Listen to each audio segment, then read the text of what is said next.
Okay, let's unpack this. Imagine a game right on the cusp of its fifth anniversary, and it's not just, celebrating, but actually trying to revolutionize itself from the ground up. Yeah, that's exactly what seems to be happening with Genshin Impact's upcoming version 6.0. Lunar-Eye, they're calling it. Right, and it's not just another update. They're pitching it as this huge segue into a whole new saga. We're talking a mysterious new region, completely new combat stuff, and of course, this massive anniversary bash. Uh-huh. Promises to delight both new players and, the veterans who've been around forever. But the big question everyone's asking is, well, does it actually live up to that massive promise? And that's exactly what we're here to dive into today. What's really fascinating, I think, is how Hoyoverse is positioning this whole thing.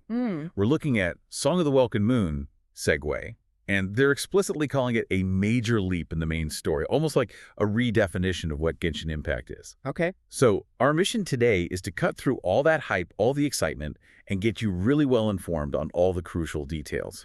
Everything from Nod-Krai, this new place. Right, the enigmatic lands of Nod-Krai to these revolutionary lunar reactions that sound like they're set to completely change combat. And the anniversary rewards. Gotta talk about those. They sound pretty generous this year. Oh, yeah. They're about to reshuffle the deck for every traveler in Teyvat, honestly. So prepare for some genuine aha moments, because I think there's a lot more going on here than just a simple patch update. All right, let's get into it. First things first, the hard facts. Version 6.0. When's it dropping? Officially, September 10th, 2025. Okay, September 10th. A date many of us, myself included, have had circled on the calendar for a while, kind of expecting something big. And what's really crucial here, like you said, is the timing. This launch isn't just near the game's 5th anniversary on September 28th. Directly before it. Exactly. It's perfectly timed. And this synchronicity, it's definitely not an accident. It feels like a very deliberate strategic choice by Hoyoverse. To kind of amplify the impact of both, right? Well, precisely. They're integrating the new content, the new story, seamlessly with this huge milestone. It turns what could have been just another update into like a grand statement about the game's future, its legacy. Yeah, it signals this sort of holistic vision where the celebration and the game's progression are all one thing. And the version name itself, Song of the Welkin Moon, Segue Lunai, that alone is maybe the clearest sign of how big this is. Definitely. I mean, think about it. This is the first Genshin update in 5 whole years to actually break from the usual numbered patches and get a completely new version name. Right. No, 5.1, 5.2. Straight to Lunar-Eye. That tells you this isn't just another patch. It's signifying a really profound shift, like the opening of a completely new chapter in Teyvat's story, a real departure. Yeah, a new era is definitely upon us. And if we connect that to the bigger picture, the devs aren't just saying new region, new rewards. They're specifically calling Lunar-Eye a major leap in the main storyline. So this update officially marks the start of the journey into Snezhnaya, even though, Nod-Krai is introduced as this autonomous sub-region first, like a frontier territory. So we're not just dropping straight into the Tsaritsa's palace then? Apparently not. It implies, for you, the traveler, a more gradual unfolding of the story. Instead of that immediate plunge into the icy domain, we're sort of easing into the complexities, the harsh realities, maybe, of Snezhnaya through this unique entry point. Okay, that makes sense. Build anticipation, let the narrative breathe a bit before the big capital reveal. Exactly. It feels like a smart narrative choice, laying a foundation instead of rushing it. The dev team's philosophy behind this update is also pretty interesting, maybe even progressive. How so? They've explicitly stated this commitment to pushing boundaries, evolving content creation, and I thought this was pointed, not getting hung up on the method when it comes to telling a great story. Okay, interesting. So less formulaic, maybe. That's what it implies, yeah. A real willingness to experiment with how they deliver the narrative, the gameplay. They're aiming to seamlessly integrate the characters, the story, the open world into one, unified, immersive thing. So maybe a move away from the really rigid structures, rethinking how Archon quests or story quests are delivered. Could be. Weaving a more cohesive, organic adventure that feels like it's truly part of the world you're exploring. It sounds like immersion over convention is the goal. Okay, I'm intrigued to see how that actually plays out. So let's talk about this new frontier itself, Nod-Krai. Right. So your journey starts as you set sail from Natlan, travel by sea, and arrive in Nod-Krai. And it's not just any new landmass, it's specifically an autonomous region. Strategically located where? Southernmost part of Snezhnaya. So it's effectively this crucial moonlit gateway to the bigger, colder nation we've all been waiting for. An interesting choice for a starting point then, not the main course right away. Exactly. Signals our entry into Snezhnaya won't be as maybe predictable as previous nations. Okay. And one thing that jumped out immediately from the materials was this designation of Nod-Krai as a melting pot, a cultural crossroads. Yeah, what does that really mean in context? Well, it's not just geography. It hints at really deep historical connections spanning across Teyvat, like threads from previous regions, forgotten cultures, ancient conflicts. They might all converge right here. Okay. The lore background is pretty dramatic, too.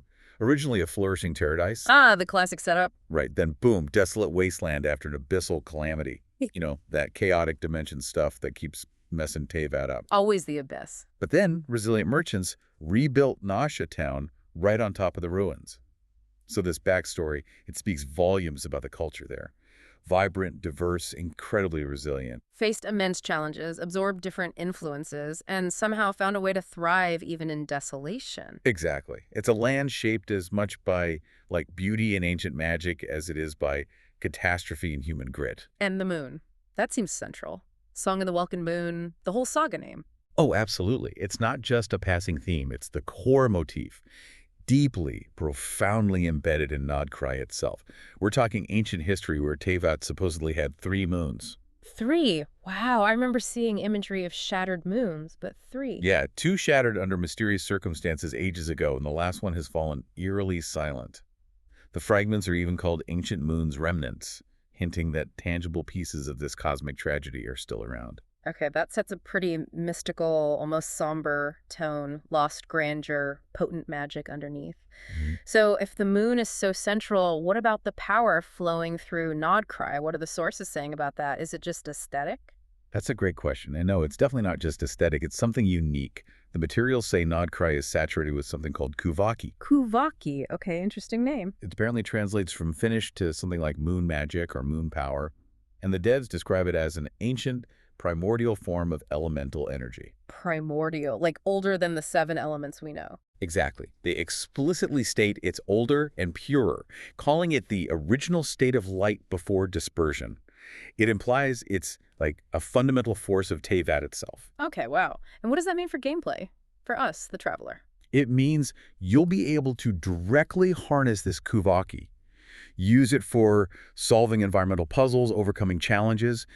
It points to a really deep intrinsic interaction with the environment that goes way beyond just using your normal elemental skills. So it's a new layer of gameplay mechanics tied directly to this ancient energy. Precisely. And here's where Nod-Krai really goes off script compared to other nations. Get this, the region doesn't have an Archon. No Archon, seriously. No, instead, the people there worship moon goddesses, like someone named Kutar. It highlights a completely different spiritual and power dynamic.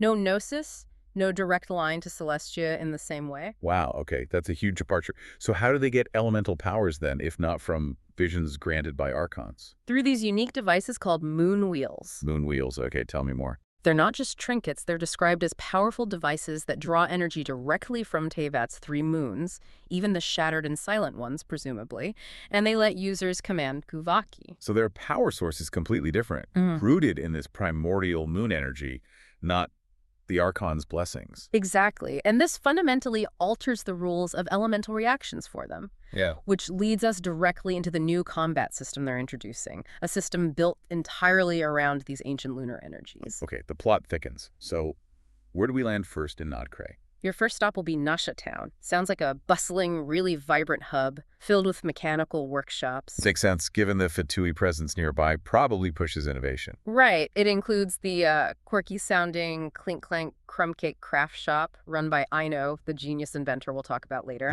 News place. And you'll even find a familiar face there, our old friend Dori Sangmabe from Sumeru. Of course, Dory's there, wherever there's more to be made.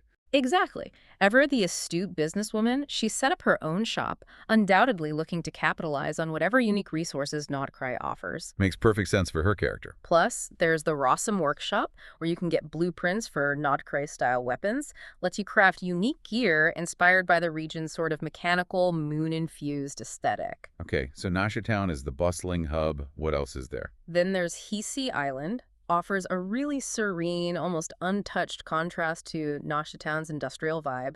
It's home to the Frost Moon Scion. Moon worshippers. Yeah, them. It's all rolling hills, ancient ruins, feels like a place with a sense of peace and reverence for nature. But directly contrasting that. Is Paha Isle, which is firmly under Fatui control. Oh, here we go. This island features a massive, really imposing mechanical dome, the Kuvaki Experimental Design Bureau, built right over ancient moon's remnants. Wow, that's unsettled. It's a super stark visual, isn't it? Yeah. The conflict laid bare, the Fatui's ambition to weaponize the moon's ancient power versus the more natural spiritual connection of the Frost Moon Scions. Yeah. A visual allegory for the clash of ideologies right there. The industrial versus the ancient. Definitely. And Nod-Krai is apparently teeming with factions, not just those two, 11 different groups vying for influence. 11. Okay, so it's a political powder keg, too. Seems like it. You've got familiar faces, like we mentioned, the Knights of Famonius are around, but also a ton of intriguing new groups shaping the narrative. This is where it gets really complex, then. These factions, they represent this intricate web of alliances, rivalries, competing goals. So who are the key players besides the Fatui and Frostmoon Scions? Well, the Frostmoon Scions, like you said, they're descendants of legendary Hyperborea, that ancient, mythic northern land. They live in the wilds of Hisi Island, devoutly worship the moon through goddesses like Kutar. And Lauma is their leader? She's their revered moon chanter, yeah. No. Acts as a divine envoy. Then you have the Lightkeepers, an ancient order dedicated to protecting Nod-Krai from abyss invasions and the terrifying Wild Hunt. The Wild Hunt, what's that exactly? Sounds ominous. Seems to be a particularly dangerous and destructive manifestation of the abyss, specific to this region maybe.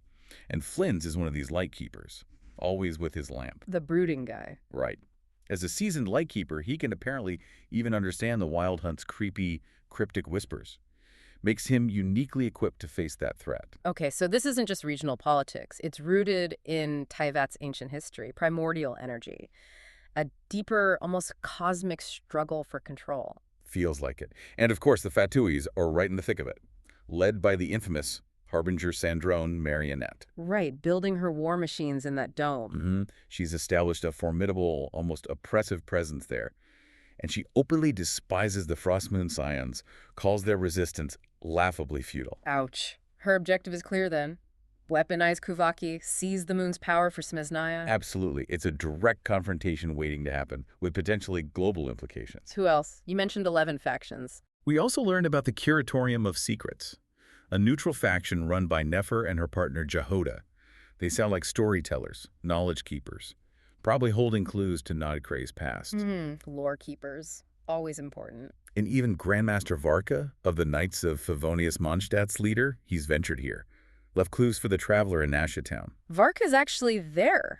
Wow. Indicates a broader Teyvatian interest in Nod-Krai's unique situation. For sure. The conflicts seem deeply tied to the lunar energy, the history. It's not just good versus evil, but a really nuanced struggle for power and influence, with the traveler dropped right in the middle. And the open world itself sounds more interactive. You mentioned Kuhenki. Yeah. These native creatures, they aren't just background fluff. They act as tour guides, help with challenges. Almost like sentient Sealies, but with distinct personalities. Cool. Plus, characters like Lauma have these special bonds with local animals. Like Rimehorn Deer will apparently heal your party if she's around. Other animals might share food or help gather ores. So the world feels more alive, more responsive to who's in your party. Seems like it. It makes the environment feel incredibly dynamic. And player choice. How much agency do we have in navigating all this conflict? The sources suggest a pretty high degree. We're told you can approach Fatui fortresses stealthily, using vents and stuff, or just go in guns blazing. Well, swords blazing. Okay, options are good. Plus, you can use Kuvaki in combat, too. Disarm opponents, interrupt attacks. It's a whole new tactical layer. Using the environment's energy offensively. Nice. And the region also hides a great treasure. From the infamous Reed Miller, remember him, notorious historical figure. Clues might be hidden in the Fatui's Design Bureau. Ooh, treasure hunt. Yeah. It all suggests a really rich, interactive environment. Hmm. Exploration, strategy, even your companions genuinely impacting your experience. It's not just a pretty backdrop, it's a playground. All right, this sounds fascinating. But the biggest shakeup seems to be the combat, these lunar reactions. Oh, absolutely. This is where things get really interesting, potentially meta-shattering. It's a brand new combat system directly tied to the moon wheels and Kuvaki. And not just an addition. Right, you said it might replace existing mechanics? For certain characters, yes. Yeah. It's designed to update and potentially replace traditional reaction mechanics. Hints at a complete paradigm shift for how we think about combat in Teyvat. Wow. Massive shakeup. Years in the making. Could redefine the meta entirely. It really could. And this is a critical innovation because the devs explicitly said they didn't want to just add two simple damage reactions that just, make numbers bigger. Right. Instead, they're rethinking elemental contributions, aiming for consistent rules that unify damage output, maybe redistribute party roles. So making team comps more dynamic, less reliant on the old standbys. That seems to be the goal. Opening up entirely new avenues for synergy, strategic depth, fostering creativity and team building, not just raw damage increases. It's a bold move, trying to keep the game fresh and strategically rich after 5 years. Okay, so what are these new reactions? The first one is Lunar-Charged. Correct. Triggered by inflicting Electro on a Hydro-affected target, or vice versa. Creates a thundercloud, deals continuous Electro DMG. Sounds a lot like regular Electro-Charged on the surface. It does, but here's the absolute game changer, the critical innovation, as they call it. Yeah. Unlike regular Electro-Charged, Lunar-Charged reactions can deal crit DMG. Hey, seriously? Electro-Charged can crit now? Well, Lunar-Charged can. Regular Electro-Charged has always been fixed damage, right? Couldn't crit, limited its scaling potential. Right, that was always its limitation. Now, this new version, the damage scales based on all participating characters' elemental application plus elemental mastery. Everyone contributes to its power. And crucially, it completely replaces standard Electro-Charged when triggered by specific new characters, like Flins or Aino. Whoa, so if you use Flins or Aino in an Electro-Charged team, it just becomes Lunar-Charged instead. Exactly. Which means existing Electro-Charged teams built around them will need a total rethink. New builds, different artifact priorities to maximize that crit potential. It's not an enhancement, it's an overhaul for those units. Forces you to completely reevaluate optimization. Okay, that is big. What's the other one? Lunar-Bloom. Yep, Lunar-Bloom. An enhanced version of the Bloom reaction, a staple for Dendro-Hydro teams. Okay. Creates Dendro cores. It creates lunar cores. Right. They detonate after 1.2 seconds, deal about 1.7 times the damage of regular Bloom cores. And here's the kicker again. Let me guess. It can crit. Bingo, it can crit. That's enormous for Dendro teams. Bloom reactions never crit before. Exactly. This is the meta-breaking feature. Lunar Bloom enables crits for all Bloom variants, Hyper Bloom, Burgeon, the whole family, an absolute first for Dendro reactions, which always relied on raw EM scaling. Wow. Okay, so how does it work? Does it replace Bloom like Lunar-Charged replaces Electro-Charged? No, interestingly, Lunar Bloom can coexist with regular Bloom. Gives you more strategic flexibility. Okay. The mechanic also involves accumulating the shared resource called Verdant Dew. Lunar Bloom characters like Lauma then use this Verdant Dew in different ways, maybe to amplify damage, maybe trigger other effects. Adds a resource management layer to Bloom teams then. And it allows players to build for crit damage in a way that was just impossible before for these reactions. Fundamentally changes how Dendro teams will be built and played. Opens up a whole new world of artifact and weapon choices for them. This is huge. Really changes the landscape. So let's talk about the new characters enabling all this. The faces of Lunasai. First up, Lauma. Right, Lauma. Key figure in the Pross-Moon Science, 5-star Dendro Catalyst user, your go-to for enabling these devastating new Lunar Bloom reactions. Her design looks very ethereal, very connected to nature, those subtle stag horns. Lore-wise, she's an emissary of Hyperborea, a revered leader, devoted to the moon goddess Kutar. And she has this unique bond with animals, communicates with them, can even briefly shapeshift into a half-human, half-deer form for faster movement. Okay, that's cool. Ties her identity right into the world's ecology. And gameplay. Her Dendro Moon Wheel converts all Bloom reactions triggered by the party into Lunar Bloom. Instantly makes her the core enabler for this new meta. The absolute centerpiece if you want crit blooms. Definitely. Her elemental skill reduces Dendro and Hydro resistance on enemies, boosting team damage. And her burst consumes that Verdant Dew resource to significantly boost all Bloom-related damage. So she buffs and enables. Yes, but she's described as a warrior support who also dishes out serious Lunar-Bloom damage herself. She's not just a buffer, she's an active, powerful damage dealer too. A unique blend of utility and offense. Okay, strong start. Next, Flins, the Electro polearm guy. Flins, yes. 5-star Electro polearm. Mysterious Lightkeeper, described as a brooding tactician with an aristocratic air. And yeah, his design definitely fits elegant, but with that enigmatic lamp. Hints at the darker, more mysterious side of Nod-Krai. His lore sounds cool too. It's really captivating. He's the solo protector of the Final Night Cemetery, guards ancient graves, constantly monitors the terrifying wild hunt. That abyss manifestation thing again? Right. He wields his lamp as both light and weapon, and because he's a light keeper, he can understand the wild hunt's eerie whispers. Okay, that's intense. Combat role. His Electro Moon Wheel converts Electro-Charged into Lunar-Charged when triggered by the party, makes him the cornerstone of the new Electro+Hydro crit meta. So he enables Lunar-Charged. Yep. His skill infuses his normal and charged attacks with Electro, making him a consistent trigger and a strong main DPS. His burst can be used as a follow-up or separately, and a big chunk of its damage counts as Lunar-Charged DMG too. So a powerful on-field Electro driver for the new system, built for consistency and burst. Exactly. And finally, a character people have been waiting for, like, forever. Aino. The 4-star Hydro Claymore user. Ah, yes, I know. Genius inventor behind Anefa, the little mechanical dog companion everyone loves, runs the Clink Clank Crumb Cake craft shop. Her personality sounds fun, and her mechanical skill is obviously top-notch. What's really charming is this dual role. Hmm. She's a genius inventor, but apparently terrible at housework, adds a nice layer of personality, and she designed the massive cannon in Nashatown that defends against the wild hunt. Shows her practical side, too. So gameplay-wise, she's a 4-star Hydro Claymore. First Hydro Claymore user ever, which is a big deal itself. She's an off-field sub-DPS. Her skill launches her forward-dealing AoE hydro damage. Okay, repositioning and damage. And her burst summons this cute but powerful water-spraying device, Cool Your Jets Ducky, for periodic AoE hydro DMG off-field. A Hydro turret, basically. Sounds useful. Definitely. She's a perfect fit for both Lunar-Bloom and Lunar-Charged teams because of that consistent off-field hydro application. Makes her super versatile and highly anticipated. So what's the best part about Aino? For you, the Traveler, the absolute best part is you get her for free just by playing through the Archon quests in Nod-Krai. Seriously, a free 4-star and the first Hydro Claymore? That's incredible value. It really is. Just play the story, get a new meta-relevant character, plus being the first Hydro Claymore opens up totally new build possibilities. And for people who love Anefa. If you've got Anefa at Friendship Level 6, you can get special bolts to change their appearance. A fun little customization bonus for your loyal companion. Nice touch. Okay, so that's the main trio, but you mentioned other figures appearing in Nod-Krai. Yeah, beyond the core playable trio, Nod-Krai introduces a bunch of other fascinating characters. Some we've only heard whispers of finally showing up, while others get much bigger roles. Weaving into the existing lore, like who? Well, Grandmaster Varka, Mondstadt's elusive leader, confirmed as an Anemo Claymore user. Finally, we get confirmation. Right. He's even seen using Wolf's Gravestone, that iconic Claymore, suggesting he's pretty formidable.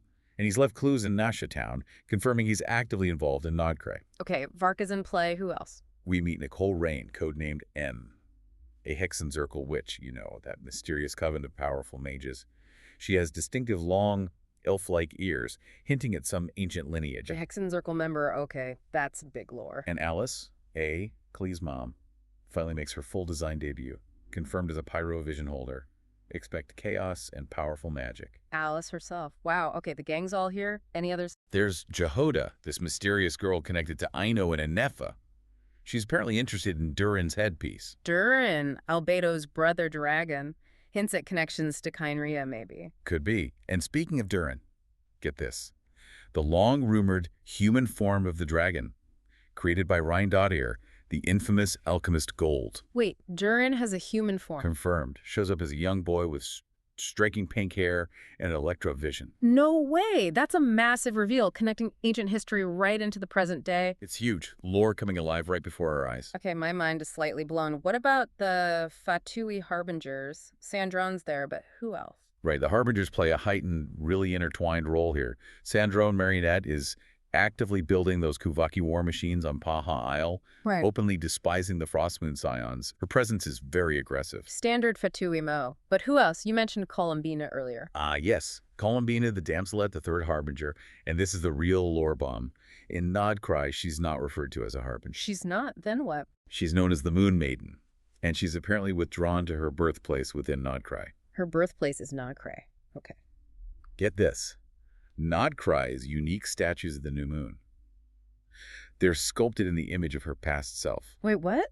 Like, they worshipped her before she was a Harbinger. It strongly suggests she was worshipped as a deity, or at least a deeply revered figure, before joining the Fatui.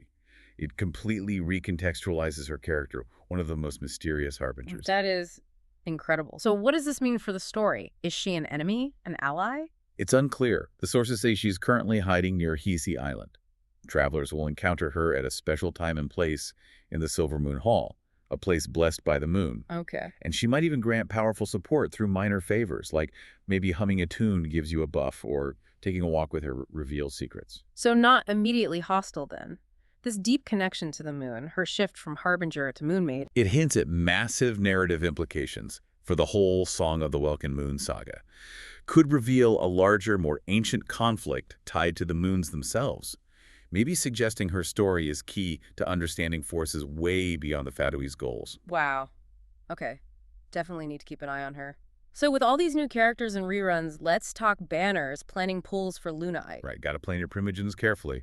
Phase 1 runs September 10th to September 30th.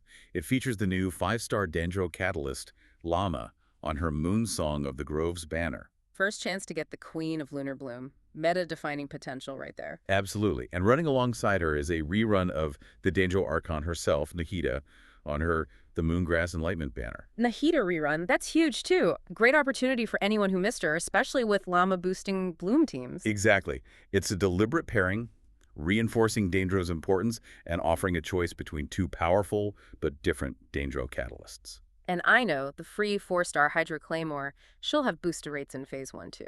Yep. Easier to get constellations if you want them. And the weapon banner features Nightweaver's Looking Glass, Lauma's signature 5-star catalyst, bound to be by S for her. Okay, that's Phase 1. What about Phase 2? Phase 2 runs October 1st to October 22nd, features the new 5-star Electro polearm, Flins, on his The Lone Light Knocks at Night banner. The anchor for Lunar-Charged crit teams. Anyone wanting to revolutionize their Electro setups will be watching this one. For sure. His rerun partner is the extremely popular 5-star Hydro Bow user, Yellen, on her Discerner of Enigmas banner. Yellen, excellent pairing with Flins for Lunar-Charged, or even Lauma for Bloom variants. Great off-field Hydro. And Aino will have boosted rates here again, so another chance if you missed her or want more constellations. The weapon banner introduces Blood-Soaked Ruins, Flynn's signature 5-star polearm. Designed for his kit, obviously. Okay, strong banners. But there was something else, a Chronicled Wish. Yes, and this is really interesting for strategic players. Version 6.0 introduces a Sumru-focused Chronicled Wish banner in Phase 1. Sumer-focused. Who's on it? A pretty stacked roster. Deya, Alhaitham, Wanderer, Sino, Nilu, and Tainari. Wow, that's a lot of popular Sumeru characters. What's the key takeaway here? The key takeaway, the reason to really pay attention, is the significantly renewed value of Nilu because of Lauma's release. Ah, Nilu. Her kit massively boosts Bloom damage already. Exactly, and provides excellent Hydro application. She synergizes perfectly with the new Lunar-Bloom crit meta. So this Chronicled Wish becomes a prime opportunity to grab characters, especially Nilu, who might suddenly find themselves top tier in the new meta. Smart move by Hoyoverse. Give players access to characters that complement the new systems. A very strategic banner. Definitely one to consider carefully. Okay, shifting gears slightly, but related to pulling the 5th anniversary rewards. You said they were generous. Oh yeah, 5 years strong and Hoyoverse is going all out. This celebration looks legendary, offering huge value. So what does this mean for us, the players, in tangible terms? First, a big one for many. The initial top-up bonus for Genesis crystals will reset with 6.0. The double crystal bonus on all tiers. All tiers reactivated. Massive value if you ever top up. Double the premium currency for your money. A significant economic boost and a fresh incentive. Nice. What else? The big one everyone waits for. It's back. The much-anticipated permanent 5-star character selector event. Yes. Pick one standard 5-star. Pick one from the standard pool And the pool now includes Yuma Mizuki from Inazuma as a new option. Mizuki's being added to standard. Interesting. So pick Diluc, Jean, Mona, Kiking, Kiki, Tanari, Dihaya, or Namazuki. Precisely. It's a recurring annual reward now, a huge deal for filling out rosters, getting that missing constellation, or just grabbing a character you always wanted. And it's good for new players, too. Yeah, they specifically said the duration will be dynamically adjusted for new players so they don't miss out. Shows a real commitment to making it accessible. That's great. Plus, you get materials to instantly raise your chosen character to level 60.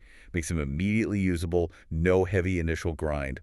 A really thoughtful touch. Okay, free 5-star. Awesome. What else? Login bonuses. Log in for 7 days during the anniversary login event, get Intertwined Fate by 10, plus some Dust of Enlightenment, 10 free wishes, always welcome. 10 wishes from login anymore. Keep a very close eye on your in-game mailbox. Another whopping 1,600 Primogems are coming your way. That's another 10 wishes, so 20 total from login and mail. Looks like it. Plus, the mail includes 2 quirky Nod-Krai style gadgets, like the rotor hovering daybed, a 2-person lounge for co-op fun, and some sanctifying elixir for artifacts. Fun extras. The mail rewards are always nice. Definitely. And don't forget, Aino is free from the Archon quest. Right, so that's Aino plus your chosen standard 5-star, 2 new characters guaranteed without spending a single Primogem or Fate. Hoyoverse is being incredibly generous this anniversary. Massive value for everyone, new players and veterans alike. Absolutely. Okay, beyond characters and wishes, there are a ton of system optimizations and quality of life improvements coming too, right?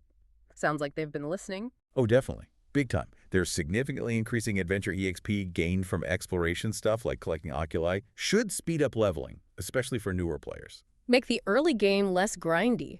Good. Addresses a common pain point.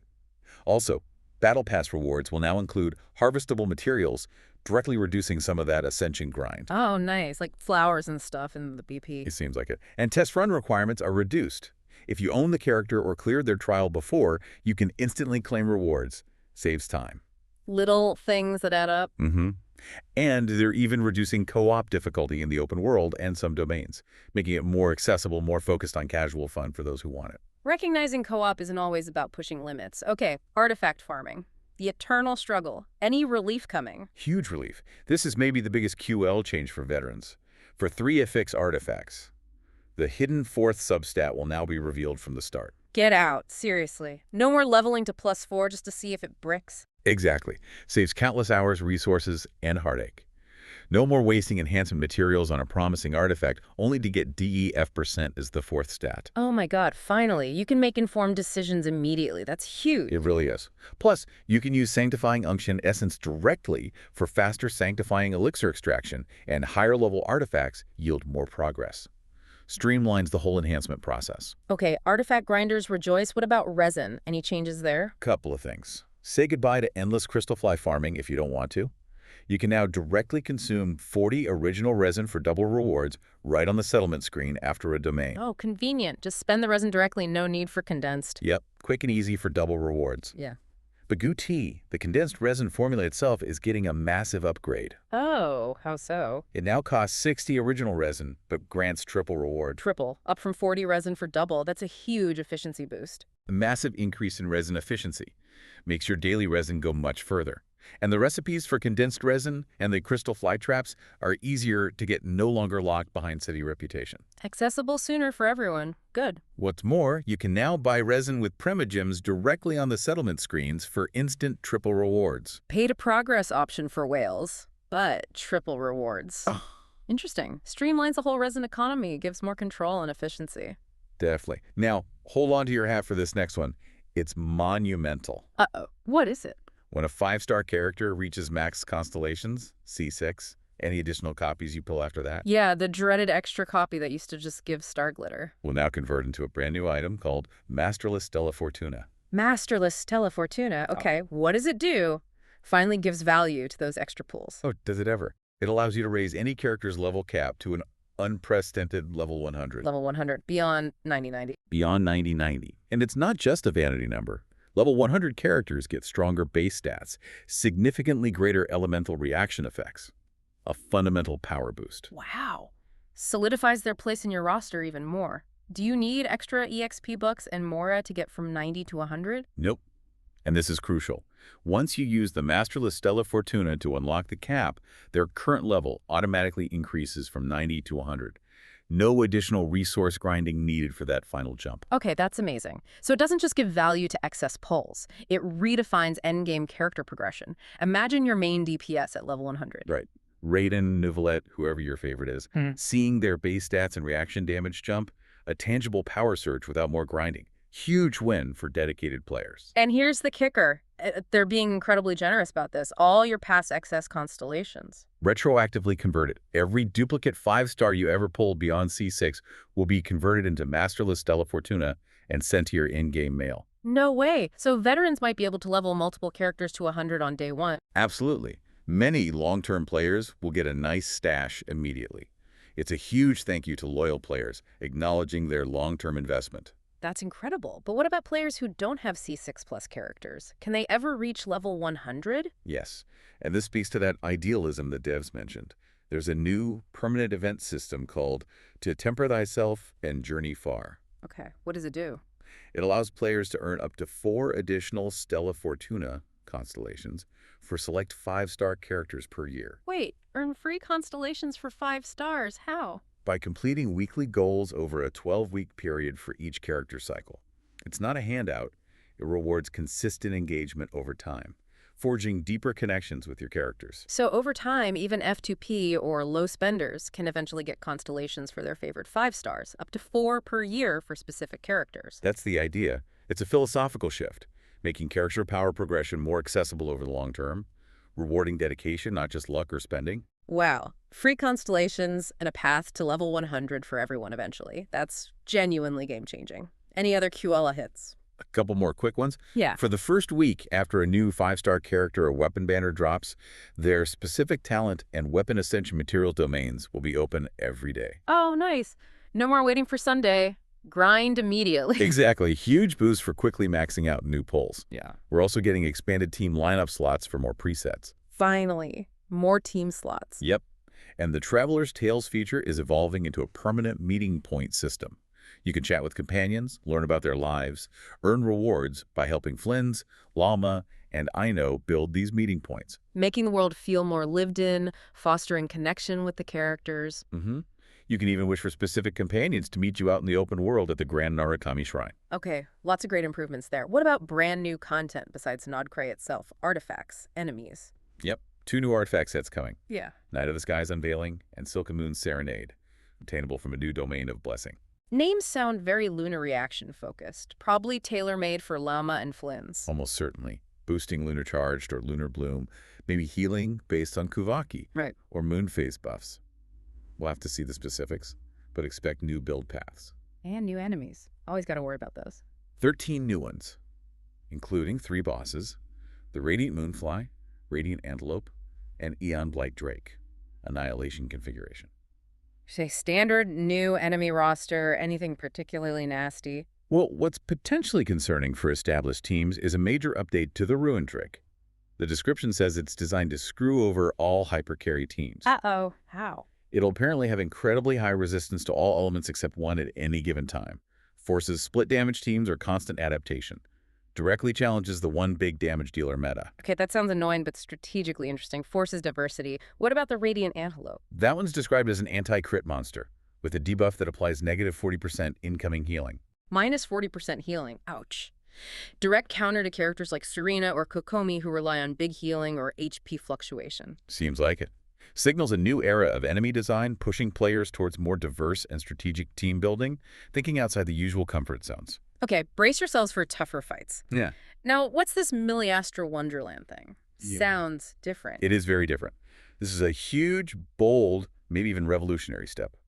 Miliastra Wonderland is a user-generated content, UGC sandbox mode. User-generated content in Genshin, like players making their own stuff. Exactly. You can create custom characters, design unique gameplay experiences across different genres, all within Genshin. Whoa, what kind of stuff then people make? It uses the Miliastra Sandbox editor, giving creators access to Genshin's full range of systems and assets. It'll support management sims, party games, PvP arenas, pretty much anything people can dream up using the tools. That's kind of wild. How will this impact the game long term? Fundamentally, I think, it fosters massive community engagement. And open beta starts October 22, 2025. And get this, an earning system is explicitly planned for creators, starting in version Luna 2nd. Creators can earn money from their creations. Seems so. It's incredibly ambitious, could profoundly change the game's longevity and appeal, creating this vibrant, community-driven content ecosystem. Sets a new standard, maybe? Empowering players to become creators in Teyvat. Okay, that's something to watch closely. Huge potential there. What about regular events during 6.0? Packed schedule for the anniversary. Valiant Chronicles offers new local legend bounty quests. You can earn a unique avatar frame, a new way to show off achievements. Cool. What else? The Imaginarium Theater gets a lunar mode with Lunar Arcana collectibles you can even trade with friends. Fosters community interaction for collectors. Trading collectibles. Interesting. Envisaged Echoes, the rhythm game, returns for the 5th anniversary album, celebrating 5 years through music, with new themes for characters like Silonin, Ayaka, Diluc. Always enjoy the rhythm event. Good music. Genius Invocation TCG gets new character cards and modes, expanding the card game. There's also a free 4-star Catalyst weapon from an event. Free weapon. Nice. An update to Stygian Onslaught for tougher opponents and better rewards. And the Overflowing Favor event for double artifact drops is back. Double artifact drops. Always welcome. Okay, so a really comprehensive event lineup. Something for everyone. Truly a celebration of 5 years. All right. So let's try and wrap our heads around all this. What does it all mean for us, the travelers? Version 6.0 Luna I? It feels massive. It really does. Transformative is the word, I think. From the mysteries of Nod-Krai, these game-changing lunar reactions redefining combat, To the incredibly generous 5th anniversary rewards, the level 100 cap, free constellations, all those QL improvements. Hoyoverse is seriously pushing the boundaries of what a live service game can be. This isn't just another update. It feels like a new chapter, a genuinely bold new era for Genshin Impact. Yeah. Which leads to that provocative thought, right? The developers talk about idealism, wanting to leave a mark on players and gaming history. So the question is, with all these player-centric changes, this huge leap into user-generated content, will version 6.0 actually redefine the long-term future of Genshin? Could it shift the paradigm for the whole industry? How will your strategies evolve with crit reactions and level 100? What new stories will you write or even create in this moon-bathed new chapter of Teyvat? It's more than just a game update. It feels like a statement about the future of gaming itself. It'll be fascinating to see how the community embraces it all. Well, get ready to dive in. Version 6.0 launches September 10th. Don't forget to claim those live stream rewards. Codes are LunaI0910, Lauma Nod-Krai, Flins, and High Five Traveler. Grab those extra Prima gems and resources to get started. We absolutely can't wait to hear what you discover in Nod-Krai. It's going to be an adventure. See you there.